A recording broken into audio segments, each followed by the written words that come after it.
meron tayong minomonitor na low pressure area dito sa labas ng ating Philippine Area of Responsibility. Ito ay huling namataan sa layong 1,280 kilometers east ng Eastern Visayas. Ngayon po, mataas na yung tsansa neto na maging isang ganap na bagyo within the next 24 to 48 hours at once na pumasok ng ating PAR bilang bagyo, papangalanan po natin itong Wilma.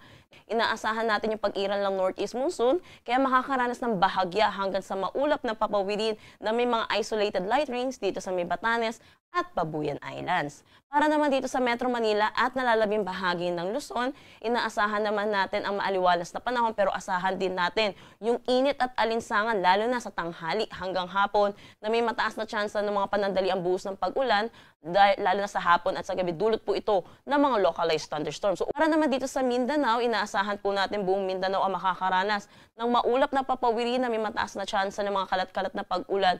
Dulot nito ng Intertropical Convergence Zone or ng ITCZ. Para naman dito sa may Palawan at buong Visayas, maaliwalas na panahon naman ang kanilang aasahan pero asahan din po natin yung mga localized thunderstorm lalo na sa hapon at sa gabi.